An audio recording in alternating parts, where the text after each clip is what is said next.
Okay, I'm going to do a very quick dissection of this. Um, you know, The Wizard of Oz, right? I'm not going to break down the whole film. I'm just going to look at a couple of pictures here, right? Because it's kind of important. I'm going to kind of explain a few things, and I think there's a few people that hint at this sort of stuff here and there, but I'm just going to try and lump it all in one video um, for everybody. Okay, we're in Dorothy's dream. We're off to see the wizard, and okay, she's already in the fictional colours. She's already in the Virgin Mary colours. Here we got the fictional water. Okay, this is representing the metaphysical. Let's just call it the metaphysical, right? Thoughts, ideas, dreams, um, what else? Spiritual stuff. It all kind of gets lumped into the you can't quite put your finger on it type place, the metaphysical. It's in the ether floating about. You can't see it, but it's there. Okay, so what we have is we have the personification of man um, in here, and let's look at the personification of man. Well, this could be, if Dorothy is man, this is if the real Dorothy is man, and this is the metaphysical Dorothy. This is the personification of her. You know, we've just got we've just got guys representing it because we're talking about man, as in mankind. And here we go. This is the personification of mankind when we're in the fictional system. This is what we become. Right. Let's whiz through it very, very quickly. We got the lion. He's got no courage. He's always afraid of stuff. He's in a constant state of fear. We've got the Tin Man Woodsman. I don't know what exactly his proper title is, but anyway, he's got no heart, right? And then we've got the Scarecrow, who's lacking a brain. I hope I'm getting them right. It's been a long time since I've seen Wizard of Oz, but anyway, I want to go through each one of these characters because these are a different aspect of the same thing, of ideas that are generated within the system. Okay, let's just start with the lion, right? This is what we really are. We are the sun. you know, the we truly really are the king of the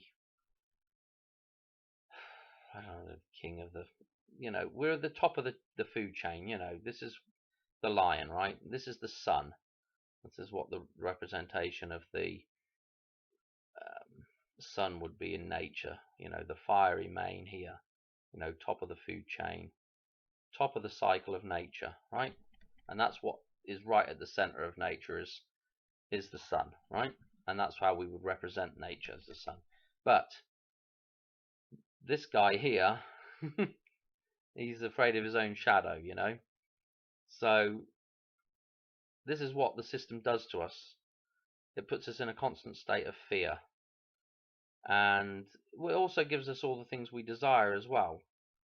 And that's kind of to do with the Tin Man there a little bit. But the idea of fear and desire, they're both the same thing, right? The point's on the same line.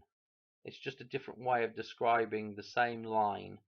So like, you're fearful of death, you desire to live.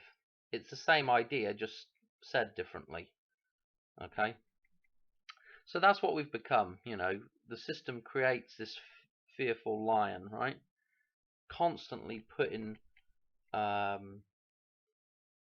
you know potential dangers, that not really potential dangers, but we get all upset about them. When's the next I'll use the when's the next tornado gonna hit? It's a very random thing, and it's a very slim chance, but constantly pushed. That's when's the next war gonna be? Constantly pushed. Right now, with everything that's going on, oh, everything's gonna, you know, poo's going to hit the fan, and we're all going to be in trouble, and we're all going to be starving, and people are going to be killing each other, and all this stuff. It's all put there by the system, you know. A lot of truthers out there are, you know, I mean, I say be prepared, but don't worry about it too much, you know. Everybody, life goes on as it always does, but you know, constantly want to put you in fear. Anyway, I'm rambling way too much. Let's crack on with the Tin Man. Well, here's all the ideas and all the creature comforts that we invent. You know, this is what we are becoming. In fact, kind of physically, we are becoming this guy. You know, with all the little, you know, maybe we'll end up one day with nanobots and all kinds of cybernetic implants and all this jazz. But right now, this is representing all the mod cons, all the things that we, you know, the industrialized man, if you like, Mr. Roboto, doing all the jobs that we don't want to do.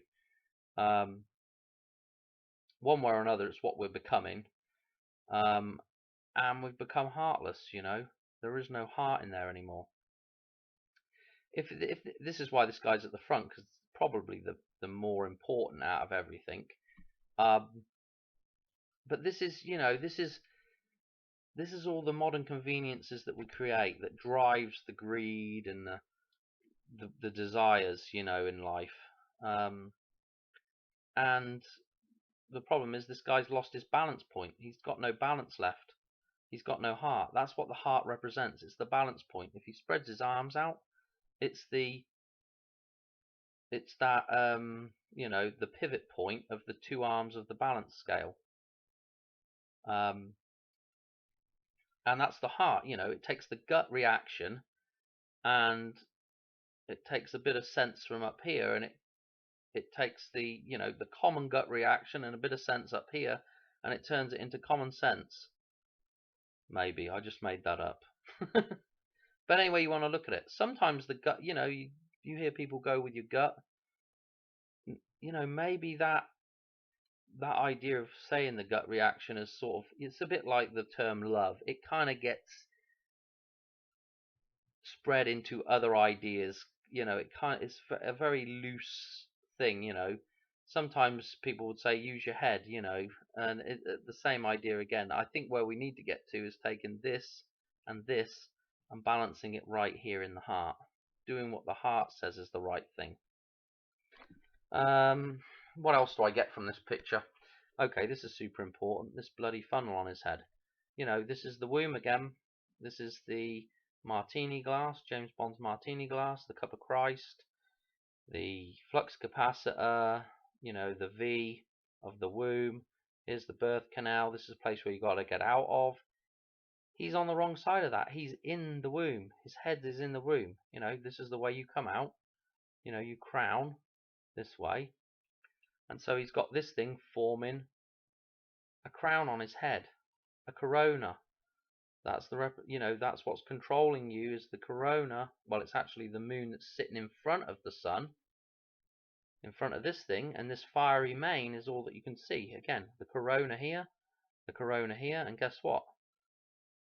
The black hat that sits over the pearl, which is the pearl that sits over the sun, the black pearl, that is what forms the fiery crown. That is the corona again. You know, they've all got things on the head that form this corona that we've got problems with right now, the thing that's controlling us. But yeah, this is the womb. This is the thing he's got to get out of, be reborn from. But he's clearly within the protection of the womb. And this is what this looks like here, you know. This kind of looks like armor that he's wearing. And that's what, you know, that's what the system offers you. It offers you protection. It's a shield. I've talked about the dam looking like the shield with a crown on top. You know,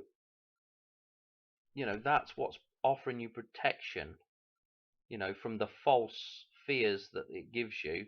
It gives you this, you know, the armor that you don't really need, the protection that you don't really need. You know, the umbrella, this is what you're underneath, the umbrella that protects, it's really a parasol. It protects you from the sun, you know. That's what the umbrella is. I guess you could argue it the other way. It protects you from the rain, but it's protecting you from the sun. That's the umbra of the moon. When it's in, in front of the sun, it forms a. I can't remember. I'm probably not saying this right, but the umbra is that thing, is that shadow that you're in, the umbrella. You know, pretty straightforward ideas, but it's all going back to the same simplistic idea of being under the control of the fiction rather than being in balance with the fiction, with the fictional ideas that we have. Here we go. The axe. This is probably one of the first inventions man had. That and the bow and arrow and maybe a stick, a bow and a stick to maybe make fire. This would have been probably one of the first things that we had, that we made, in terms of ideas. So there it is, the root of the problem. This also reminds me, firstly, what does this guy do? He destroys nature, and this axe is a pretty good representation of that. Then also we've got, this reminds me of the story with Odysseus returning back from the Odyssey, and he's got to shoot an arrow through the. I'm thinking I read it as the handle of an axe, but the eye of an axe. Oh, there's the eye of an axe right there. The axe head. That's the eye. You'd be able to see it if you had an axe. If I don't have a picture of one up, I'm not going to get one. But where this connects into the axe head, the handle, that's the eye right there. It's shaped. If you look at the head of that, it's shaped just like the Vesica Pisces. That's the place you've got to shoot out of. Look, the wooden handle is inserted into the Vesica Pisces right now. That thing's got to come out of there. Okay, I guess you could argue again that these two things are in balance right now, as one thing. But the axe handle here would represent the man, the phallus, the upward triangle, the A, the arrowhead, and so Odysseus has got to shoot his arrow through that hole there. What else have I got on here? Ton of stuff. Let's just go on to this guy now, the straw man. Okay, let's look at what's he made of? Straw, the straw man. You know what I'm going to say. He's your clone. He's the fictional. He's the birth certificate person that the legal system creates for you to play the role of. He's got no brains. There's nothing there. He's the hollow man. That's what straw is. It's a hollow thing. That's why you suck the water up through the straw. You suck the fictional waters through the straw. This thing's essentially hollow, right? At his base, at his core, at his base, look, his legs are the color of blood. The color of the living man. But it's the body has turned green. If you put blue over the yellow, right? You filter it with the blue, you get green. That's what happens. Now, you could argue that that's the balance of blue and green, of the fictional waters and of nature, the sun. The problem is, the way reality's set up, a nature is already perfectly balanced. And it's a set of rules that are there in the physical world. So this thing's already perfectly balanced. What we have to do is come in alignment with this. We have to become golden rather than being in this green zone or in a blue zone or in a silver zone or in a black zone. We need to get into this sort of golden zone. What else have I got to say about this? What else do I see here? He's got these ropes tying up the cuffs, and this could almost be a noose around his neck.